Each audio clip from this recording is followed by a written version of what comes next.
Olá a todos. Nessa aula, nós vamos discutir as arquiteturas de redes de convolução.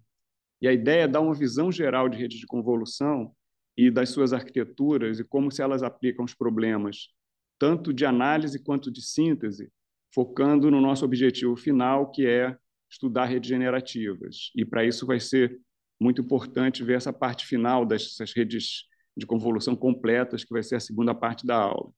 Então, na primeira parte da aula, eu vou falar sobre a evolução da arquitetura de redes de convolução de análise, e aí, na segunda parte da aula, eu vou falar das redes de convolução completas, que fazem análise e síntese, e vou falar da anticonvolução, que é a chamada convolução transposta, né? E daí a gente vai entender por que isso é importante para redes que fazem síntese. Então, essa primeira parte, essencialmente, a gente vai falar da evolução das redes de convolução e a gente vai ver que essa evolução tem a ver com trabalhar com redes neurais profundas, né? E colocando mais camadas, entender por que colocar mais camadas faz com que a rede fique mais poderosa e que consegue realizar tarefas de análise de maneira mais fina. Né? Depois a gente vai ver como a gente pode estender essa tarefa de análise para usar o resultado da análise para ter redes de análise e síntese na segunda parte da aula. Então, a gente falou na aula passada, né, que a partir do modelo tradicional de análise de imagens, né, você tem, né, redes com vários estágios, né, que vão extraindo representações em níveis diferentes, com diferentes tipos de estrutura, né, que vão levando a você ter uma representação cada vez mais poderosa e de mais alto nível em termos semânticos. Né?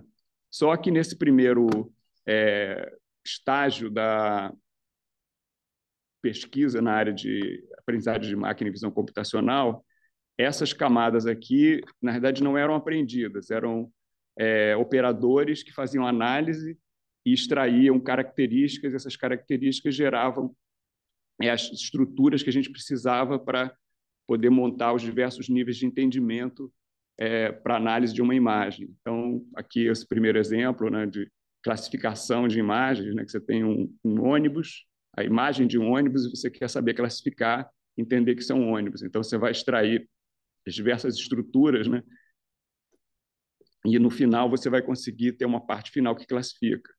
Né?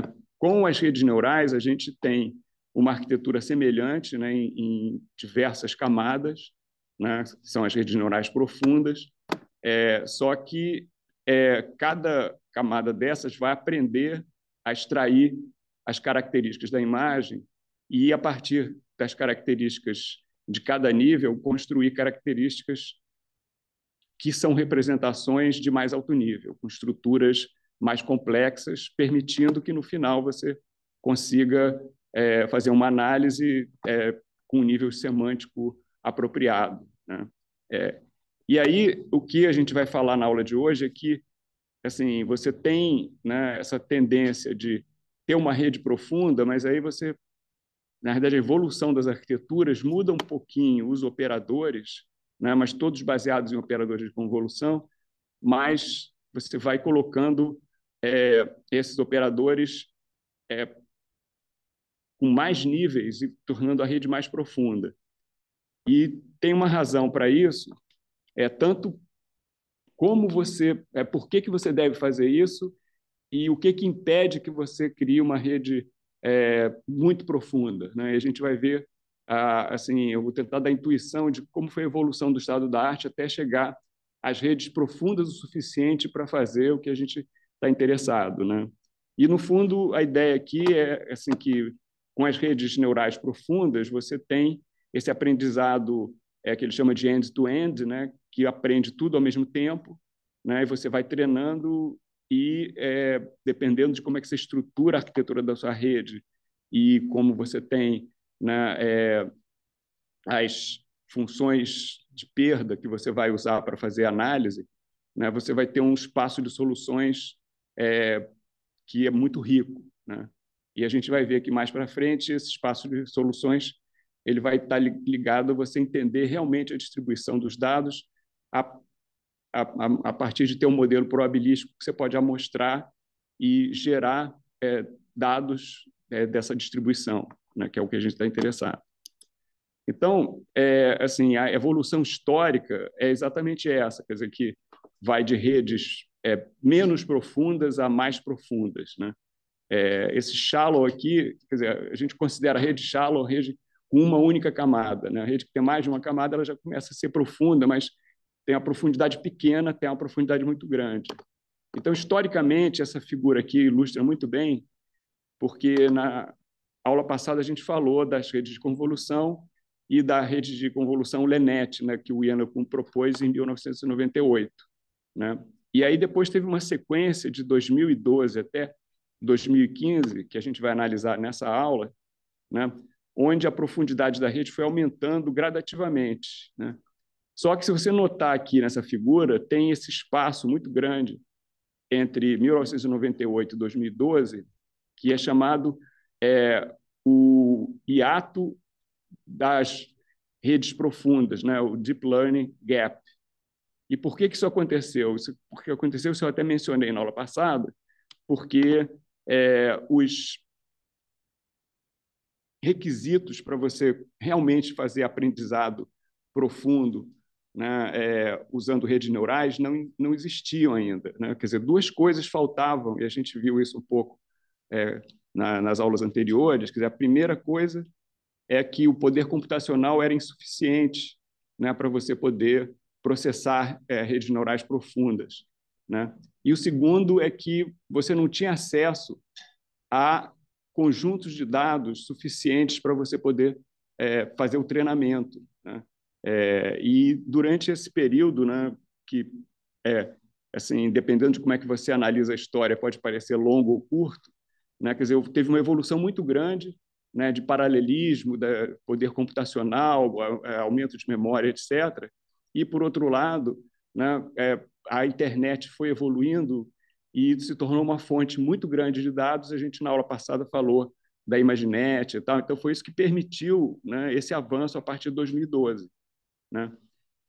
E aí, o grande breakthrough que aconteceu foi exatamente em 2012, quando a gente teve a primeira rede que conseguiu ter uma performance melhor do que os algoritmos e as estruturas de análise tradicionais. Quer dizer, eu estou me referindo a essa aqui. Quer dizer, então, até 2012, o estado da arte eram modelos, né, de visão computacional para fazer análise que eram baseados em conhecimento, né, dos operadores corretos para extrair estrutura e fazer a análise necessária. Né? E, a partir de 2012, você começou a ter redes neurais que conseguiam, com conjuntos de dados e tarefas específicas, ser muito superior a esse modelo tradicional. E depois, o que acontece é que esses modelos vão se aperfeiçoando e vão se aperfeiçoando com pequenas mudanças na arquitetura, mas principalmente aumentando a profundidade da rede. É isso que a gente vai ver. Então, a gente vai voltar a falar um pouco da LeNet, do Ian LeCun, depois falar da AlexNet, da VGG, da Google LeNet e da ResNet. Né? Tem algumas coisas depois da ResNet que eu vou mencionar no final, mas eu acho que o recorte importante é esse. Né?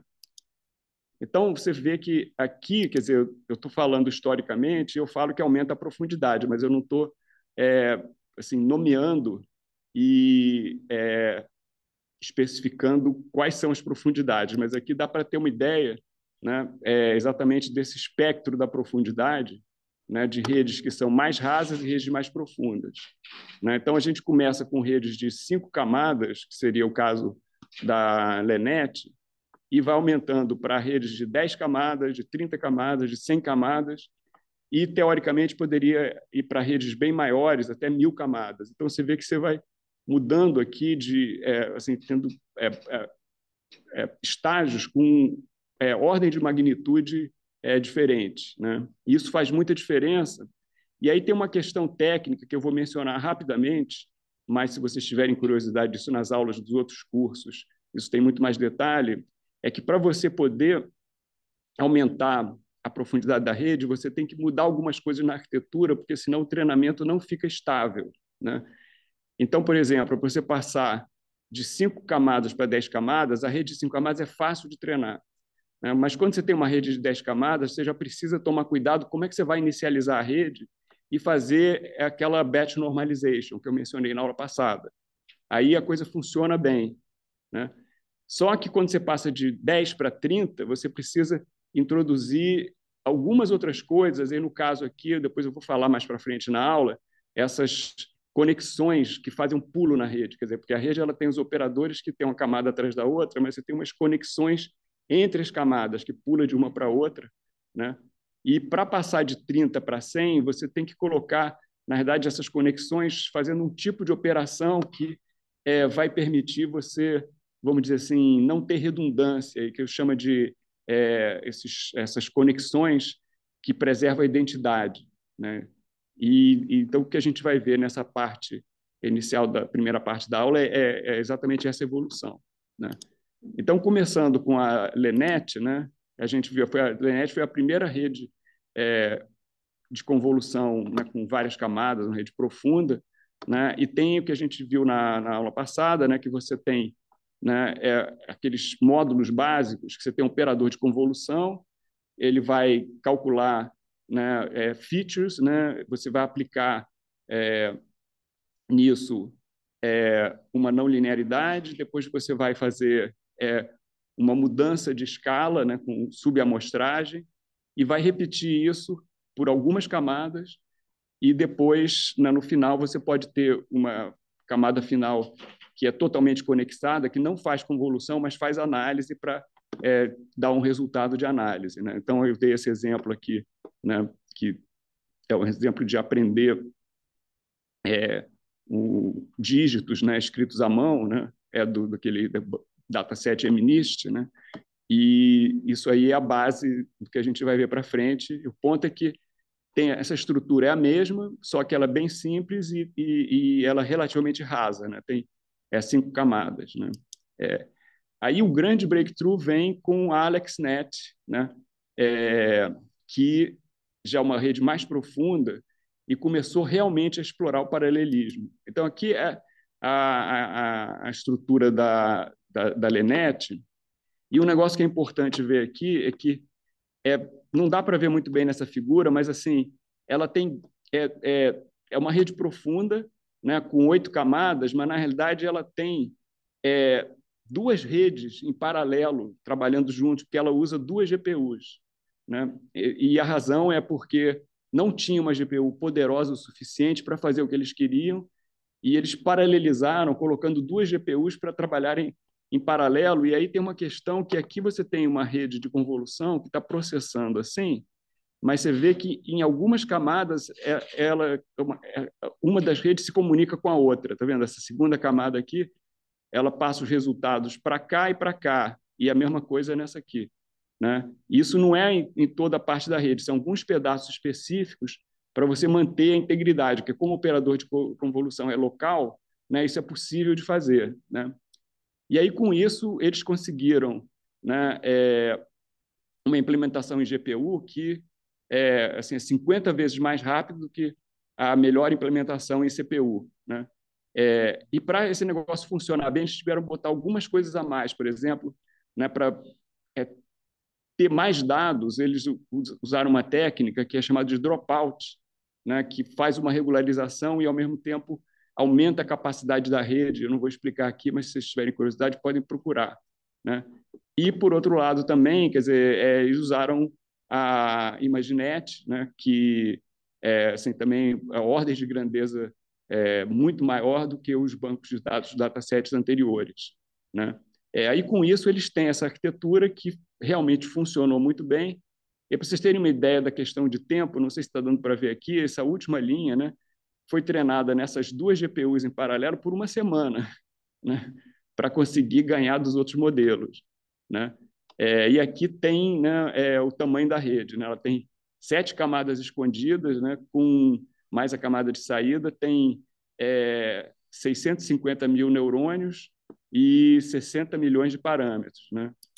E aqui exatamente os detalhes da arquitetura, que ali não dá para ver muito bem, né? Então, você tem a entrada aqui, aí tem uma camada de convolução, tem a que a gente falou na aula passada, que é a normalização de contraste local, aí tem a mudança de escala, né? O max pooling, aí tem, isso é a primeira camada, aí a segunda tem camada de convolução, o contrast normalization, max pooling. Aí aqui no meio ele colocou 3 camadas, né, de convolução uma atrás da outra e no final o max pooling. Essa camada é uma camada diferente dessas duas aqui, né? E aí no final você tem a parte de análise, que são 2 camadas totalmente conectadas e uma camada linear aqui para fazer a predição, né? Então isso aqui, se você for olhar cada camada dessas e somar, né, olhar os tamanhos dos filtros, que eu não vou mostrar aqui, mas essencialmente são 60 milhões de parâmetros, né? E aí, o que eu falei, em 2012, nessa competição, né, de análise de imagem, né, de classificação, né, foi a primeira vez que uma rede neural de convolução profunda conseguiu ter uma performance melhor e, na verdade, muito melhor do que as outras que não são redes de convolução. Então, isso aqui é a AlexNet, né, tinha uma performance, um erro, né, de 16%, né, e as outras 5 aqui, né, que tiveram o melhor resultado, as outras 4 não eram de convolução e mais ou menos todas elas têm um erro por volta de 26 e pouco, né? Entre 25 e 30. Né? Então, foi uma diferença muito grande e isso chamou a atenção e mostrou que as redes de convolução profundas tinham vindo para ficar. Né? Isso despertou todo o interesse da comunidade para pesquisar e fazer o avanço do estado da arte nessa área. Né? E aí, na sequência, exatamente que começa essa revolução da profundidade, quer dizer, todo mundo trabalhando em redes para conseguir ganhar da AlexNet, mas redes neurais profundas com aquela arquitetura, né, de rede de convolução. Né? E aí a gente vê aqui mais ou menos como é que é a sequência, a história, né? Quer dizer, a AlexNet, e isso aqui é a mesma competição, né? A ILSVRC, né, de 2012, 2014, né? Então, de 2012 para 2014, você passou de uma rede, né, de 8 camadas para redes que tinham quase de 2 a 3 vezes maior, né? E as 2 redes que se destacaram é a rede VGG, que é muito importante, né? E a Google LeNet, que é uma rede muito especial. Quer dizer, a rede VGG ela foi desenvolvida na universidade, no ambiente acadêmico, e essa Google LeNet foi desenvolvida pela Google e tinham propósitos diferentes, né? E na realidade o resultado, assim que eu não vou comentar muito, é que a VGG foi mais adotada por várias razões, né? Porque era melhor para pesquisa. A Google LeNet era uma rede melhor para aplicações e depois ela quase que assim não caiu em desuso, né? E você vê que assim, olhando o diagrama aqui, a simplicidade dessa rede ela se mantém aqui, né?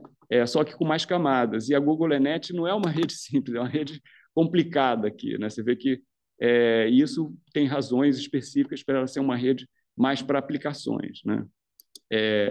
E aí, na continuação, né, aqui a gente passou, né, de 2012 para 2014. Só que, se a gente passa de 2014 para 2015, aí tem um pulo muito grande, porque depois da VGG, né, em 2014, que tinha 19 camadas, aparece a ResNet, que foi proposta pela Microsoft, né, e tem quase 10 vezes mais aqui, 152 camadas. Né? E aí tem uma razão muito importante por que ela conseguiu dar esse pulo, né? Assim, muito grande, né? Quase uma ordem de magnitude. Né? E a gente vai olhar cada um desses, né? A VGG, a Google LeNet e a ResNet em detalhe. Né? E nota que aqui, né, quer dizer, você tem a performance em outros contextos, né? Que alguns são de classificação, outros de outros tipos de identificação, outros tipos de análise, né? E aqui, por exemplo, né, essa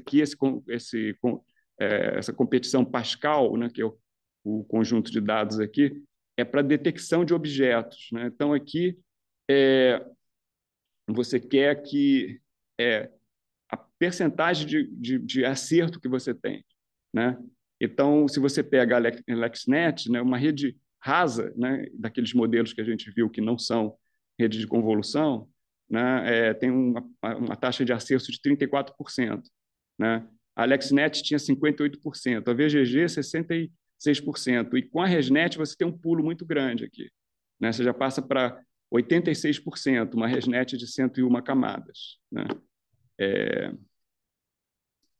E a mesma coisa, né, para a classificação, né? Então, a classificação só que aqui é o contrário, né? Você quer quanto menor o erro, melhor, né? Então, assim, a ResNet aqui tem um erro de 3%, né? E aí a Google Enet tem de 6%, né? A VGG de 7%, né? A LexNet aqui com é, maneiras diferentes de configurar, né, em 2012 e 2013, né, fica por volta de entre 10% e 15%. Né? E essas redes, como a gente mostrou, né, que são redes que não são redes de convolução e são mais rasas, né, elas têm um erro por volta de quase 30%, 25% a 30%.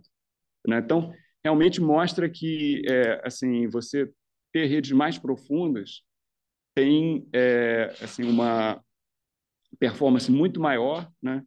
E essa passagem da VGG para a ResNet, ela é muito profunda e aqui no curso eu não vou falar muito nisso, mas essencialmente a razão que ela fica muito melhor é porque no mecanismo de aprendizado da rede ela tira toda a redundância, né? A gente vai ver que redundância, a gente falou de representação, né?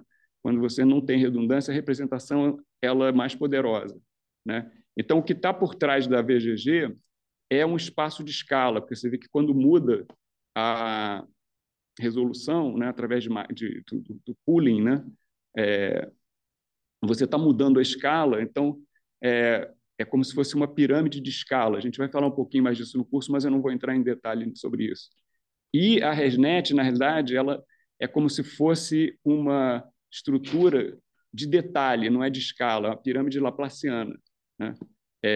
E a ResNet exatamente está por essa grande avanço, essa grande mudança, essa mudança estrutural que tem essa skip connection que preserva a identidade, né? Então, se for analisar isso assim, no detalhe, você vai ver que o que está por trás do modelo matemático de representação são wavelets, né, e estruturas hierárquicas de detalhe, não de escala, né? Bom, então agora falando de cada uma dessas arquiteturas, né, vou começar com a VGG. A VGG, a coisa realmente interessante da VGG é que ela assim, é uma rede profunda e ela é muito simples, ela tem uma arquitetura que é muito regular, quer dizer, a gente viu aqui, né, ela pega a estrutura da AlexNet e ela simplifica e coloca uma regularidade muito grande, de maneira que fica modular e você pode aumentar a profundidade botando mais camadas. Então, ela se baseou nessas regras aqui que são muito simples, quer dizer, todos os operadores de convolução são filtros, né, discretos, né, de 3x3, com passo 1, né? E o max pooling ele é feito, na realidade, usando blocos de 2x2 com passo 2, né? Quer dizer, então, a resolução ela vai caindo pela metade, né? Então, isso é equivalente a um espaço de escala diádico, né? Onde você tem, a cada nível, você tem o dobro ou a metade do número de elementos do anterior, né? E aí tem outra coisa muito interessante aqui, que é um equilíbrio entre os dados da rede, porque na medida que você passa de uma camada para outra, né, que você faz a convolução e muda a escala, né, você vai reduzir o número de elementos, mas você vai dobrar o número de canais. Então, você divide pela metade o número de elementos da representação, mas você vai dobrar o número de filtros que você está treinando e, consequentemente, você vai dobrar o número de coisas que você está analisando, né? O tamanho do seu dicionário, né? E isso assim, uma regra, são regras simples, mas que faz todo sentido, né? E por isso que ela é muito boa para você trabalhar em pesquisa, porque você pode adaptar para diversos tipos de modelos, né, em cima dessa arquitetura simples, né? Inclusive, tem muita coisa interessante no começo das primeiras redes generativas, né, que analisaram estilos e coisas assim, onde você explorava muito a VGG, coisa que seria impossível de fazer com a Google Enet, né? Exatamente, assim, eles já começaram aqui, né, com primeiro uma de 16, outra de 19, né?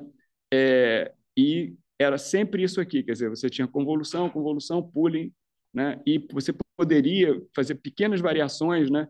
Aqui nesse estágio 1, 2 e 3, são duas camadas de convolução e um pooling, né? No 4 e no 5, né, você podia botar, em vez de duas, né, três ou quatro camadas de convolução, né?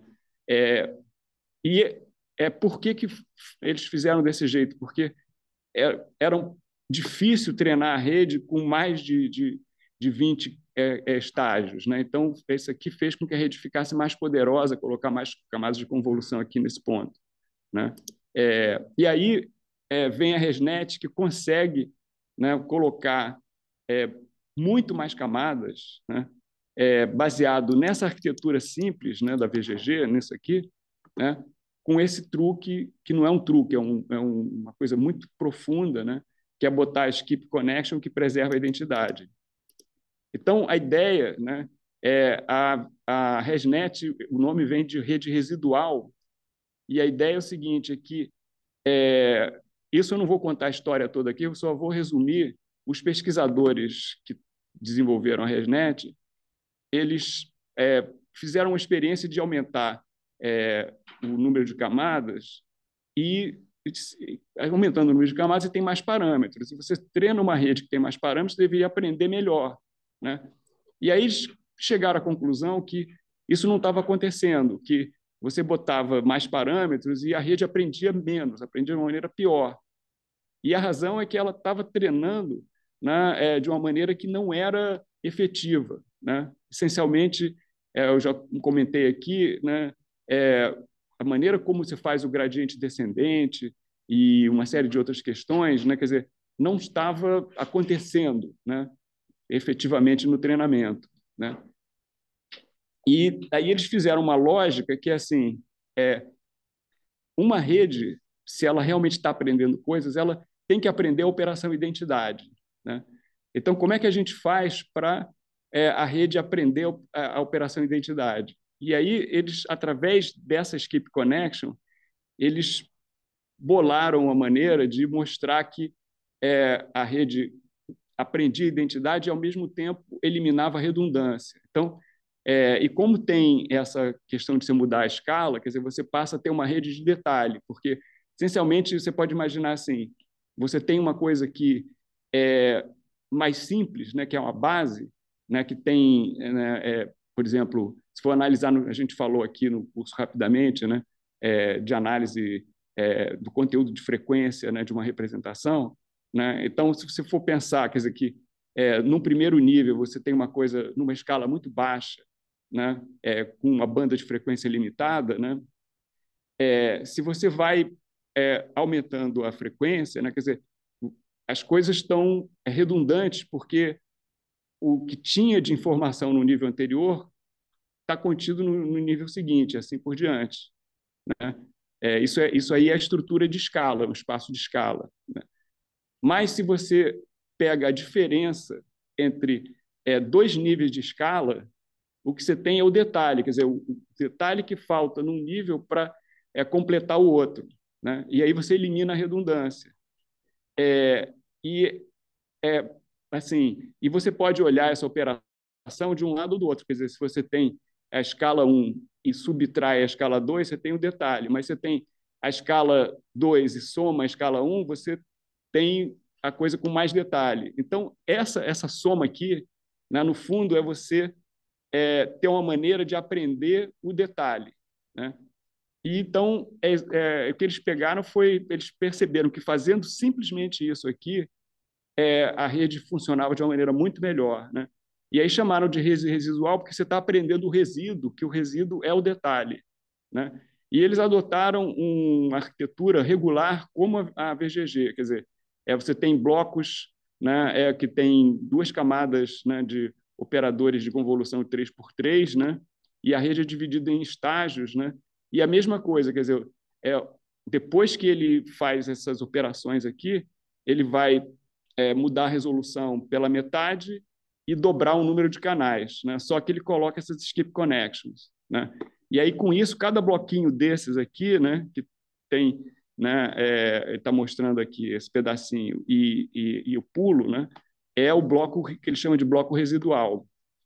E aí depois, para realmente ficar fiel e colocar a identidade, eles fizeram uma pequena mudança que colocaram a soma, né, depois da operação, da segunda operação não linear, né? Então, dentro do bloco, eles colocaram o bloco completo, né, que não está ilustrado ali.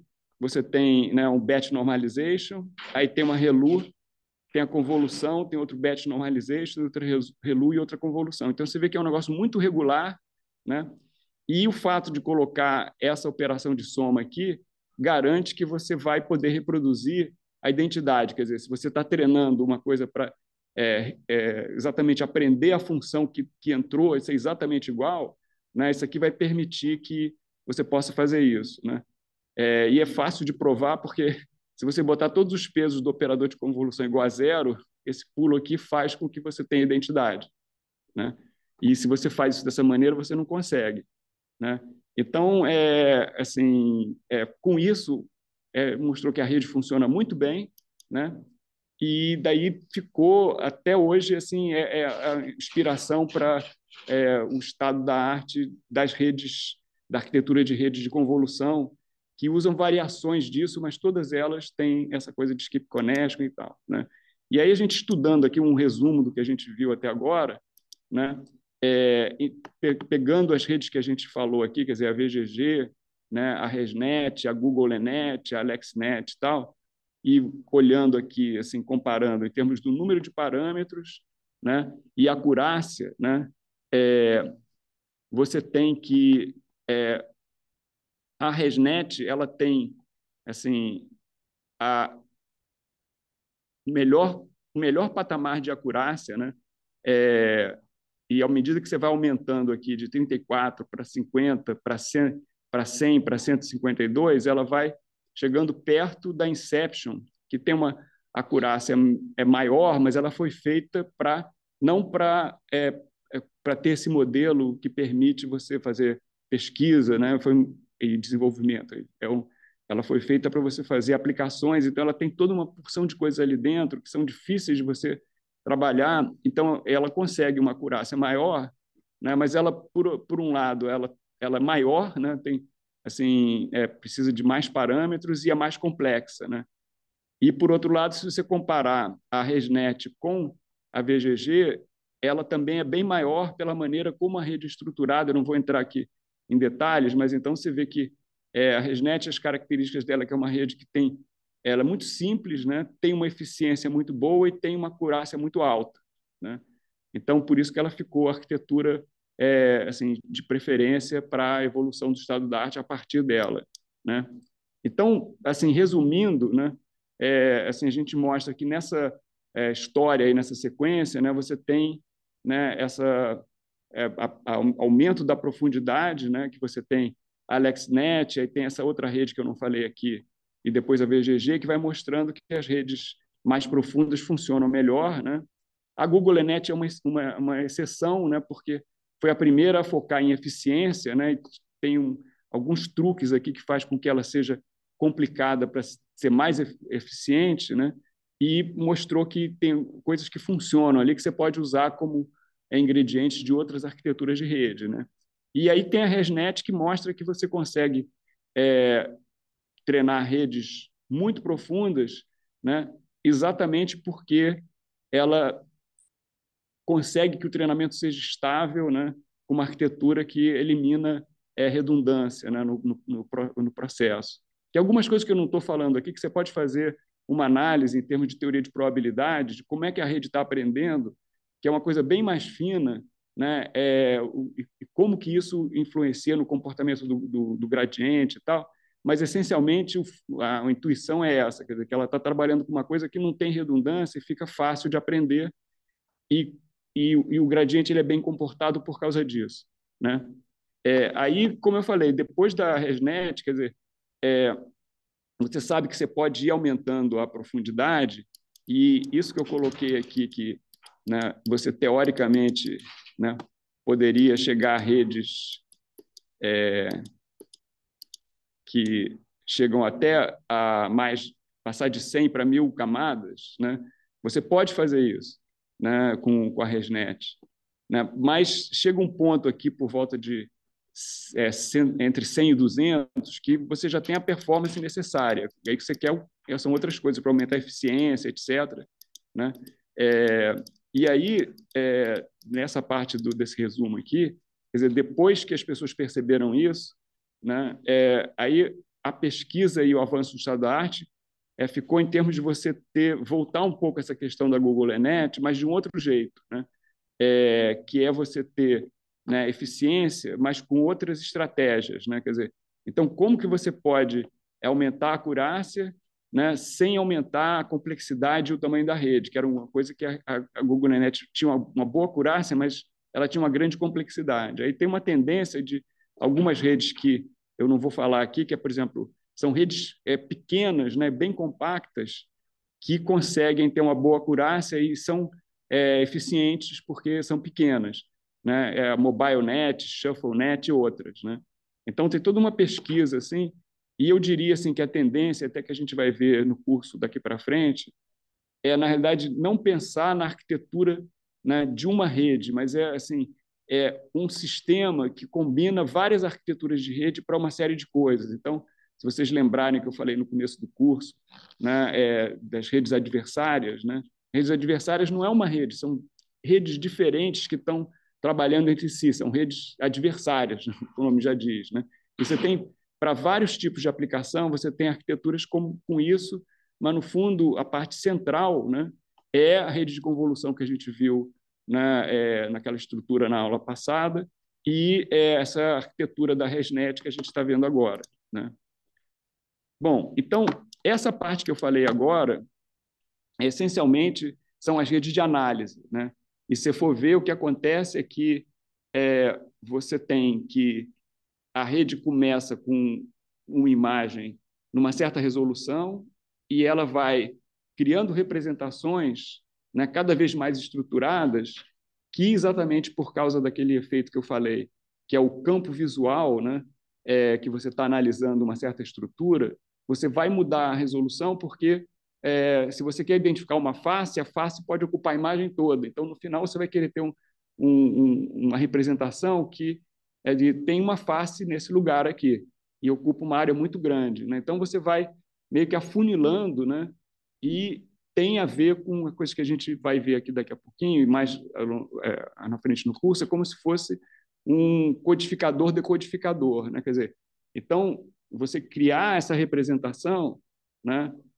Se você tem um jeito de... Você quer comprimir só imagens de faces, então você pode ter um jeito de chegar na representação, né, que é a estrutura de uma face.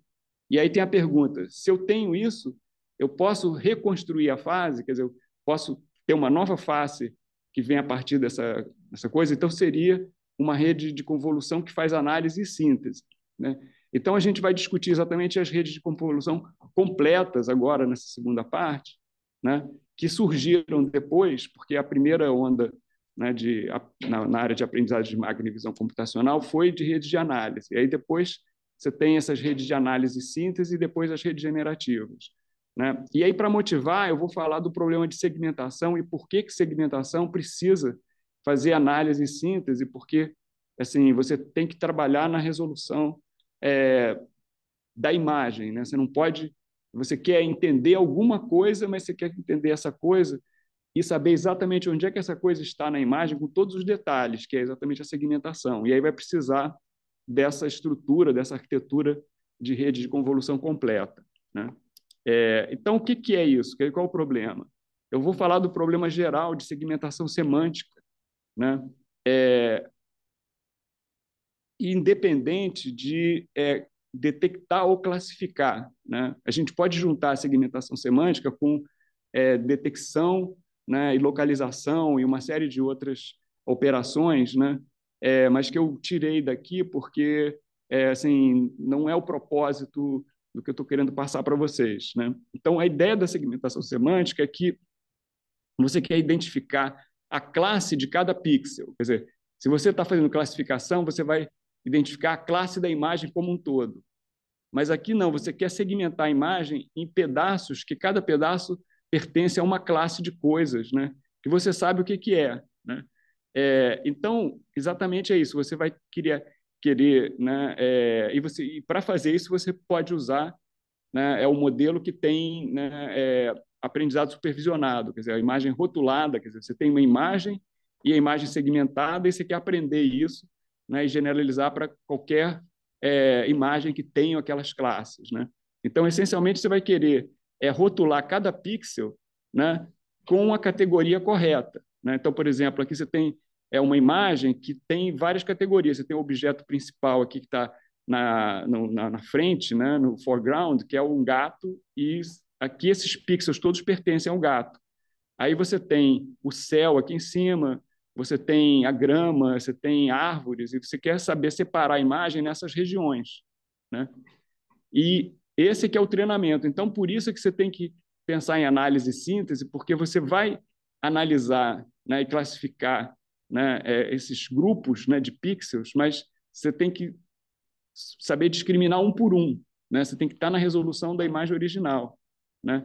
E aí demorou um tempo até os pesquisadores entenderem como fazer isso, né? E esse problema ele é um pouco mais simples do que o problema completo de você fazer segmentação semântica com detecção e localização, pelo seguinte, porque aqui a gente está trabalhando a nível de pixel, né?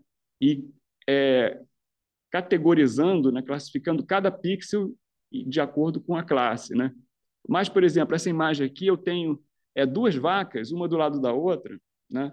E para a segmentação semântica desse jeito, né, eu não sei se tem duas vacas ou uma vaca ou três vacas. Eu sei que nessa área aqui só tem vaca, né? Se eu fizer uma análise adicional, né, eu posso dizer, não é uma vaca só, são duas vacas, uma vaca está nessa região, a outra está nessa. Aí você coloca um pouquinho mais de estrutura na rede para fazer isso. Eu não vou falar disso aqui porque não é uma coisa que não é importante para explicar as redes completas, essas redes que são boas para fazer análise e síntese, né? E para fazer isso, você vai colocar exatamente aquilo que eu falei. Você vai ter uma arquitetura de rede que vai ter umas estruturas ali dentro, como se tivesse uma rede dentro da outra rede, né? Uma rede vai fazer análise e síntese nesse nível, a outra vai fazer detecção, a outra vai fazer localização. Isso tudo é combinado numa arquitetura que usa esses elementos todos que a gente está discutindo, né? Então, é, como eu falei, demorou um tempo para os pesquisadores entenderem como fazer segmentação semântica, né? Então, a gente vai começar das ideias mais simples, né, e naíves até chegar no que funciona e várias opções, que, na verdade, é o que é usado, né, nas redes generativas, né? Por exemplo, redes de difusão, etc., né? Generativas de difusão. Então, aqui a gente vai começar com a primeira ideia, né, bem simples, né, que é o seguinte: você pega uma área aqui, que é arbitrário o tamanho dessa área, e você quer classificar o pixel que está no centro dessa área. Então, você pega, né, esse patch aqui, né, um, uma região aqui da imagem, né, e imagina que é uma imagenzinha pequenininha, e aí você vai treinar, né, uma rede de convolução inteira só para esse patch, né? E aí, baseado na vizinhança, né, você vai dizer se isso é um patch que é um pedaço de uma vaca ou se é um pedaço de uma grama, etc. E, no fundo, você está analisando uma textura ali, e isso é um pouco o que alguns algoritmos de análise de padrões fazem, né? É só que você está aprendendo isso, você não está usando o algoritmo, né? E aí você tem como, né, saber que essa região aqui, que é uma rede que você treinou inteira para isso, né, pertence à região de uma vaca, essa aqui também, mas essa aqui do lado não é uma vaca, é grama. E aí nota o seguinte, que você tem um pedaço da vaca aqui, mas a maioria daqui é grama, né? E aqui é o contrário, você tem um pedaço da vaca e tem um pedacinho, a maioria é vaca e tem um pedacinho de grama. E aqui é só vaca, né? Então a rede ela aprende isso, né? Mas isso aí é muito caro, porque assim, você vai ter uma rede para cada pixel, né?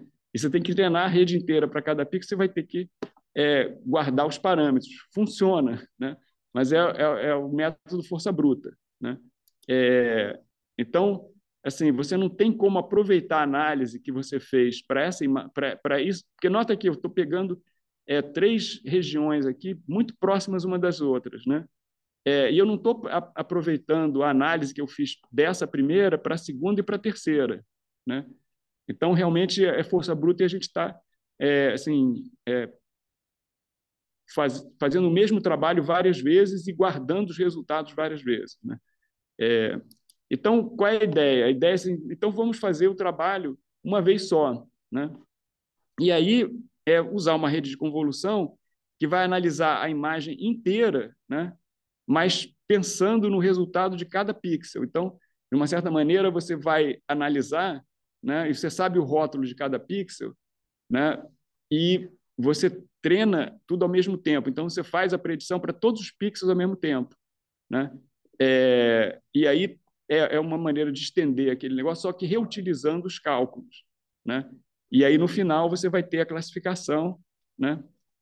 Só que aqui você faz a classificação normal, só que aqui você tem que, no final, tem esse argmax aqui, porque você vai ter que decidir, né, das possibilidades daquele pixel, qual é o que tem probabilidade de ser várias coisas, você tem que dizer qual é que vai ganhar para aquele pixel, né? É uma análise pixel a pixel.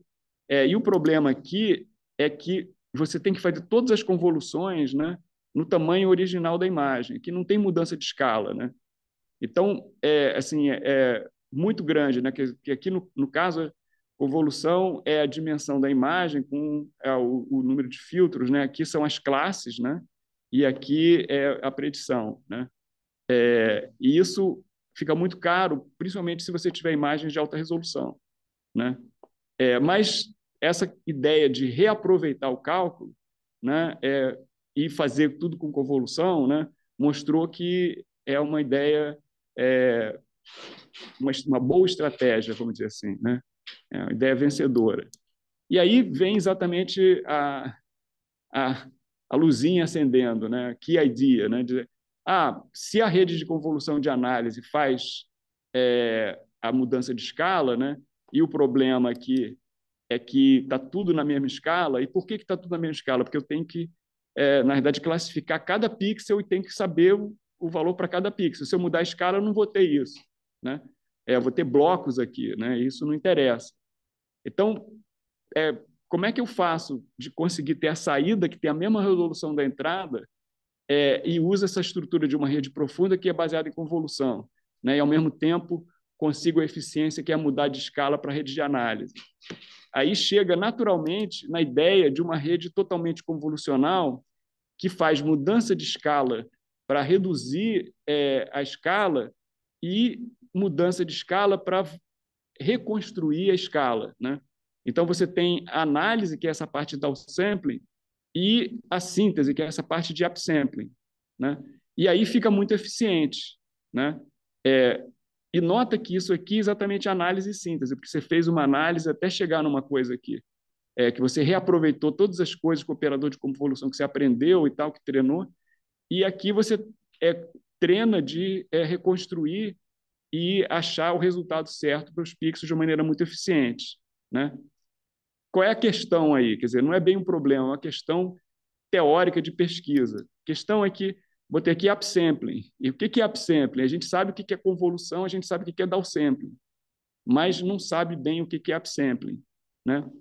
Só que tem uma outra coisa interessante aqui de pensar, que assim, Isso aqui é uma estrutura muito parecida com a estrutura dos autoencoders que a gente vai usar depois para fazer redes generativas. Então, essa rede é uma rede, na verdade, que faz análise e síntese e pode usar como uma rede generativa, de fato. Né? Os autoencoders variacionais são exatamente isso. Né? E aí, o que a gente tem que entender aqui é como fazer upsampling. Né? E aí tem outra história também de pesquisa. Essa aula é interessante porque mostra assim, o dilema dos pesquisadores para avançar o estado da arte, né? E o processo que eles passaram para chegar nos resultados que funcionaram. Né? Então, a ideia do upsampling, né? Também, eles testaram várias coisas e, no caso do upsampling, não tem uma resposta única. A gente vai ver no final da aula que assim, você tem várias maneiras de fazer upsampling, que, em geral, todas elas funcionam, umas um pouquinho melhor, outras um pouquinho pior, outras muito melhor, para problemas diferentes. Né? Então, eu vou mostrar exatamente como essa evolução e onde que essas coisas podem ser aplicadas. Então, essencialmente, são três coisas que a gente vai usar. Um é esse unpooling, que é o inverso do pooling. Aí é um outro unpooling especial que é baseado no max pooling, então esse é o max unpooling, né? E outro que é o mais, vamos dizer assim, principled, né? Que se a gente faz a convolução, isso aqui seria a convolução inversa, né? E aqui está escrito convolução transposta, porque se você tem, né, uma matriz que é ortonormal, né, a inversa da matriz ortonormal é a transposta. Não é bem o caso, mas aqui é uma espécie de liberdade poética, né, de usar esse nome transposta, porque a gente vai ver que, em termos, né, da operação matricial, você pode formular dessa maneira, embora o fato, quando você coloca a transposta, não é exata, ela fica como uma inversa, mas deixa de ser uma convolução. Então, a gente vai entender tudo isso aqui. Né? Então, primeira ideia, essa do unpooling, que é muito simples. Né? Quer dizer, se você tinha, né, uma maneira de, por exemplo, estender, o que você quer é, assim, você diminuir a resolução, né? Você tinha uma imagem que era 4x4 e ela virou 2x2, né? Quando você fez o pooling, né? Aí você quer fazer o unpooling, que é voltar para 4x4, né? Então, a maneira é simplesmente você aumentar o tamanho, né? Fazendo o que chama de nearest neighbor, né? Que se nesse quadradinho aqui tem um, você põe um em todos esses 4 quadradinhos aqui que você trocou 1 por 4, né? E faz assim. Nota que aqui você não é muito bom isso intuitivamente, porque assim você está aumentando a resolução efetiva, mas você não está aumentando a resolução dos dados, né? Você tinha um aqui nesse retângulo, você vai ter um em todos esses 4 retângulos. Então, isso aí você não, assim, você não tem um dado que é muito preciso. Então, isso aqui é a primeira coisa assim que você não quer fazer, né? Aí a segunda ideia é essa que eles chamam, né, de cama do faquir, né? É, que assim, você vai aumentar aqui, mas você escolhe uma posição aqui para colocar o valor e as outras você põe como zero, na esperança que depois você tenha algum outro tipo de operação que você pode preencher aquele zero com uma outra coisa. Né? Por exemplo, fazer uma interpolação, ou fazer qualquer outra coisa para preencher esses outros zeros aqui. Mas também não é muito claro como você vai preencher esses buracos. Né? E a cama de faquir realmente é para faquir, né? O negócio espeta. Aí depois passa para a ideia do max ampooling, que aí fica um pouquinho mais interessante, porque aqui vai entrar num mecanismo que tem uma coisa que tem um skip connection, mas não é naquele sentido que a gente estava falando da convolução. Né? Isso aqui é um pulo que você tem, né? De lembrar coisas de uma camada para a camada correspondente na análise e na síntese. Né? Então, a ideia é que, por exemplo, se nessa camada aqui você fez um max pooling, né, que reduziu a resolução, né, você vai guardar essa informação e, quando você quiser voltar para essa resolução, você vai usar essa informação. E se a operação que você fez foi o max pooling, quer dizer, o que você fez foi assim, você olhou aqui todos os coeficientes e esse que é o coeficiente máximo desse bloco é que você vai passar para cá. Né? A mesma coisa nesse aqui, nesse aqui. Só que cada um desses está numa posição muito específica. Né? Então, o que você quer guardar é a posição que esses caras estavam aqui, né? Então, você vai dizer, o negócio que era importante é nessa posição aqui, nessa resolução. Aí, você vai treinar a rede para chegar em coeficientes aqui que são recíprocos, né, que é o correspondente desse lado. Só que quando você for passar para outra resolução, você sabe, esse primeiro quadrante aqui, né, eu vou colocar esse dado aqui, né? Então, é uma evolução daquela coisa da cama de Fakir, porque a cama de Fakir coloca todos no mesmo lugar, então você também não tem precisão, né, local ali. Aqui não, aqui você tem a precisão local, né? Você só não sabe preencher esses outros buracos, mas aí é aquela questão que eu falei, né? Então, isso aí, assim, é uma coisa que funciona de maneira bem razoável, porque tem maneiras de depois você preencher esses buracos, né? Mas ainda assim é uma ideia intuitiva interessante e tal, mas não tem a matemática da coisa, né?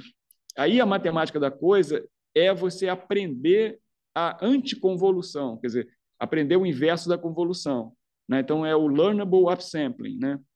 E a ideia disso é o seguinte: se você na convolução, né, você tem, né, um filtro aqui, um operador de convolução, que tem passo 1, né, você está deslizando o filtro aqui nos dados e colocando o valor aqui, e como o passo é 1, né, você não muda a resolução. Agora, nota o seguinte: se você fizer isso aqui, né, você tem um passo 2, né, isso aqui é uma maneira de fazer pooling, que é diferente daquela de você pegar um bloquinho e escolher o máximo, etc., né? Porque você está usando, misturando a convolução com o pooling, né? Porque você está usando o passo 2 na convolução. Então, você tem um bloquinho aqui, né? Fez a convolução, botou o valor aqui. Quando você vai pegar o próximo, em vez de você andar 1, você anda 2. Então, se você fez isso, você passa de 4 para 2 aqui, né? E então isso aí controla essa mudança de escala, né? Então você tem a convolução com mudança de escala, né? Que é o que a gente vai querer inverter, né? E aí para inverter isso, o que a gente vai fazer é usar exatamente a transposta disso aqui, né? Então a ideia é essa, quer dizer, você tem aqui o que teria sido o resultado dessa operação, né? De fazer a convolução com o passo 2, e você vai fazer isso ao contrário, invertendo o processo, né? Então, aqui você vai fazer a mesma coisa. Você tem o valor aqui, você tem o filtro, né? E você vai preencher esses buracos aqui. Só que quando você pegar o próximo, em vez de você andar 1, você anda 2, né? E aí você vai preencher os buracos, só que você tem uma sobreposição aqui, né? E aí nessa sobreposição você vai somar os valores aqui, né? Na área onde tem a interseção entre eles, né? E aí exatamente, quer dizer, esse passo, né?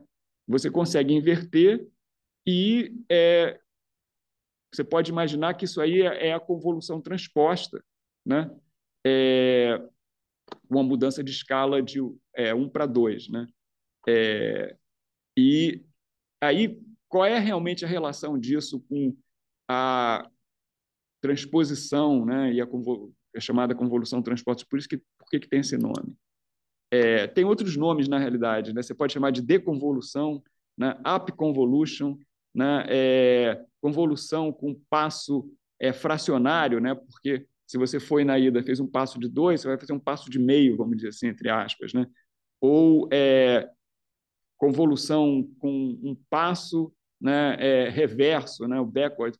Então, cada pessoa usa um nome, quer dizer, o nome que eu adoto aqui é o nome que o pessoal lá de Stanford usa, que eu acho que é o nome mais charmoso né, e tem uma relação com álgebra linear né, e até como implementado, né?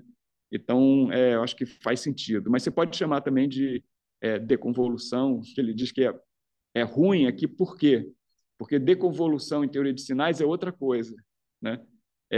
Você pode chamar de anticonvolução. Assim, eu usei o termo que eu usei foi anticonvolução. Então, poderia ser convolução transposta ou anticonvolução. E aí vamos ver como isso funciona, né, pensando em álgebra linear mesmo, né? Que a ideia é essa, quer dizer, pegando um exemplo, aqui a gente está falando de, né, um operador de convolução 2D, né? Aqui, se a gente for pegar um exemplo 1D, né, você tem essa entrada aqui, né? E aqui você tem um filtro com os pesos que você aprendeu, né? Tanto na ida depois quanto na volta, né? Você vai aprender isso aqui. E aí como é que você faz a anticonvolução com esse filtro, né? você pegou esse primeiro valor, aí vai fazer o produto aqui, né, com os coeficientes do filtro, né, e aí vai colocar aqui nessa posição. Aí, nesse aqui, você deu um passo aqui, né, o de 2, né, você estava pegando esse aqui, deu um passo de 2, aí pegou esse coeficiente B, fez o produto aqui com os coeficientes do filtro e vai colocar aqui, e nessa área de interseção você vai somar, né? Então, isso essencialmente é o que a gente viu antes ali, só que em 1D. E aí, como é que isso relaciona com operação matricial e com a transposição? Porque se a gente for olhar a convolução como multiplicação de matriz, usando aquele exemplo 1D, essencialmente essa operação aqui, se você for pegar para vários dados ali, né, isso vai ser implementado através da multiplicação de uma matriz por um vetor, né, onde o filtro está nessa matriz, que é uma matriz circulante, né, porque a cada linha da matriz aqui você tem os coeficientes do filtro, né, que vai pegar esse primeiro elemento, né, aí na linha seguinte você tem os coeficientes do filtro que vai pegar esse segundo elemento, e aqui, né, que exatamente é circulante, porque ele vai andando assim, né, esse deslocamento aqui é exatamente o stride, o passo, né? E aí o resultado que dá é exatamente isso que é o que a gente viu ali naquele exemplo, né? E aí, se você faz a transposta, né? Aqui, como você tem uma matriz, um vetor, você faz a transposta dessa matriz, né? Tem um vetor aqui e vai ter o resultado, e exatamente é o resultado que tem, né, naquele exemplo lá que eu mostrei, né? Então, assim, quando o passo é 1, a convolução transposta é uma convolução, né, que seria mais ou menos o inverso dessa aqui, né? Tem umas pequenas diferenças que é quando você está aqui no bordo, né, que fica um pouquinho diferente, mas essencialmente é uma convolução, né? Só que aqui a gente não fez o que a gente queria, porque a gente quer a convolução transposta que vai mudar a resolução, né? Faz o upsampling e o downsampling, quer dizer, faz o upsampling que vem de um downsampling, né? Então, aí o que a gente vai fazer isso, inclusive em teoria de filtros é muito usado, né? É você usar essa matriz circulante mudando a resolução.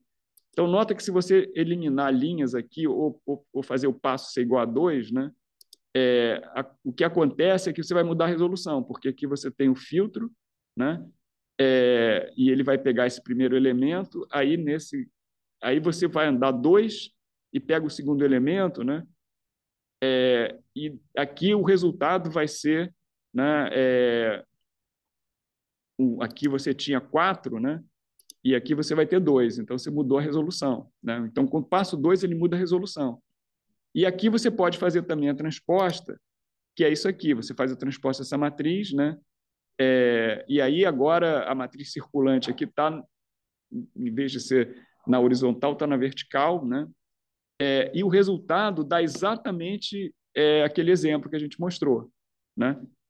Só que quando o passo é maior que 1, isso aqui não é exatamente uma convolução, é um negócio um pouquinho diferente, mas serviu para inspirar bem, né, como é que funciona. E o que eu acho que é importante disso, quer dizer, é que o filtro você aprende usando o mesmo esquema que você aprende, né? Quer dizer, o filtro de upsampling, né? Ele é aprendido também, né? Nota que tem uma diferença muito grande. Quando você faz aqueles outros mecanismos de upsampling reverso, né? Usando um upsampling que é o reverso do downsampling, né? Você não está aprendendo nada, você tem uma regra empírica, né? De voltar à resolução original aproveitando alguma coisa que você conhecia antes, né? Aqui não, aqui você tem operadores que você aprendeu para fazer alguma coisa e que você fez um downsampling, e aí você tem operadores que você vai aprender para fazer uma outra coisa e você vai fazer um upsampling aprendendo junto com mudar a escala, né? Isso é que eu acho que é uma coisa poderosa, né? Então, fazendo um resumo do que a gente viu aqui, né? Essencialmente, você vai ter essa segunda parte da aula, eu falei da arquitetura de redes convolucionais que fazem análise e síntese, que se chama de Fully Convolution Networks, né? Então, que exatamente é uma arquitetura, né, que você vai conseguir, né, assim, analisar as coisas, né, usando operadores de convolução, explorando, né, a análise, né, colocando estrutura, mas explorando a síntese para recuperar a informação na resolução atual, que aí você está fazendo uma síntese e pode usar isso para modelos generativos, né? E aí exatamente a questão é essa, quer dizer, essa estrutura de rede de análise e síntese, ela tem essa estrutura de codificador e decodificador, né? E um problema que motivou isso foi exatamente o problema de segmentação semântica, né? Que o codificador, né? Ele faz a localização através de convoluções, né? Mas ele reduz o número de parâmetros, né? E aí o decodificador ele vai usar essas convoluções transpostas para pegar exatamente a posição das coisas que foram localizadas aqui, né? E aí nesse caso, né, da a fazer a segmentação semântica, a função de perda é uma função de entropia cruzada que está ligada com todos os pixels, né? Você está analisando cada pixel tudo em paralelo ali, né? E como eu falei, isso aí dá para juntar com outras coisas para você fazer segmentação semântica com detecção, né, e localização e outras coisas mais, né? E é muito poderoso isso, inclusive, é o que é usado naqueles últimos exemplos que eu dei na aula passada, né? Por exemplo, de você identificar pedestres, né, e segmentar, saber onde está um pedestre e coisas assim, né? Então, assim, a grande contribuição disso foi exatamente permitir essas aplicações, né? Que você treina, né, de maneira supervisionada, o negócio end-to-end, né, para aplicações que precisam disso, de fazer segmentação, localização, etc., né? E, além disso, tem uma coisa que com esse tipo de estrutura, como a primeira parte da rede ela é uma rede de análise, né? Você consegue fazer uma coisa que eu não falei aqui no curso, que é o chamado de transfer learning, né? Transfer learning é assim, você tem uma rede, por exemplo, como o AlexNet ou a ResNet, né? Que foi treinada para ser assim top, né? Com o conjunto Imaginet, né? Então, os pesos daquela rede já entendem fazer classificação de tudo que tem, né? Só que você não quer fazer classificação da imagem, você quer fazer a classificação de pixel. Aí, se você coloca nessa arquitetura, você pode inicializar com aqueles pesos e transpor, né, a classificação da imagem inteira para a classificação dos pixels nessa estrutura, né? Exatamente nesse mecanismo que a gente viu aqui, né? E aí, a razão de eu ter colocado isso nesse ponto e ter dado essa ênfase é que essa arquitetura é a arquitetura que vai ser usada, né, nas redes generativas, em particular nas redes generativas de difusão, né? E a gente vai ver isso mais para frente. E aí a gente vai ver aqui, quer dizer, variantes, né, dessas redes totalmente convolucionais que usam, como eu falei, assim, essa técnica de upsampling, né, você pode usar qualquer uma daquelas estratégias ou variantes dessas estratégias. Então, assim, você tem essa primeira, que é o que eu exemplifiquei aqui no final, né, que usa, né, o chamada Strided Transpose Convolution, né, para unpooling, né? Aí você tem a SegNet, que ela faz um negócio um pouco diferente, porque ela usa o max pooling, né? E fazendo exatamente aquele processo de fazer fazer o pooling dos índices, né? Que eu mostrei na primeira. E aí ela funciona bem, né? E ela aí tem um trade-off, né? Porque aqui você tem que treinar, né, os operadores de convolução transposta. Aqui, né, ela é mais eficiente, que você não vai precisar treinar, né, e aprender a convolução transposta, né? Então, assim, ela é usada também, né? E aí, assim, a que dá o melhor resultado, eu não vou entrar em detalhes aqui, mas dependendo da aplicação e tal, uma pode ser melhor que a outra, etc., né? E aí vou terminar com essa aqui, que é a UNET, que a UNET é a estrutura de rede que é usada, né, para modelos generativos, principalmente o Stable Diffusion e outros modelos generativos de difusão, né?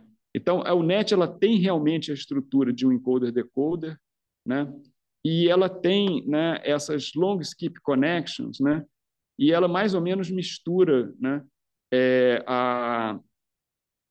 a ideia da convolução transposta com o Maxam Pooling com aquele skip connection, mas só que não é do máximo. Aqui tem outras coisas que exatamente ele pega a informação contextual. A gente vai ver isso mais para frente no caso da aplicação da UNET para modelos generativos, porque a UNET, na verdade, ela foi feita para fazer segmentação de imagens médicas, né? Então, assim, a gente aqui falou do problema de segmentação geral, né? E a UNET foi um paper que fez muito sucesso, porque assim, foi publicado na comunidade, né, de aprendizagem de máquina para imagens médicas, que é uma comunidade grande, e funcionava muito bem, né? Inclusive, essa aqui é uma figura que é de um paper ligado com a UNET, né, que você vê tem centroide do disco óptico, não sei o quê, e aqui você vê que tem uma estrutura um pouquinho diferente, que você tem, né, blocos, né, de camadas aqui, né, e que faz o pooling. Quando você faz o pooling, né, desses blocos para esses outros aqui, você guarda a informação de todos os blocos para poder, quando voltar aqui, poder passar, né, exatamente o que eles chamam de concatenating long skip connections, né? E isso foi feito no contexto de segmentação de imagens médicas e depois, né, a UNET, que é usada, na verdade, para modelos generativos, ela assim se inspira nessa estrutura, mas tem muito mais coisa, a gente vai ver isso mais para frente no curso. Então é isso, gente. Deixa eu descompartilhar aqui e parar a gravação.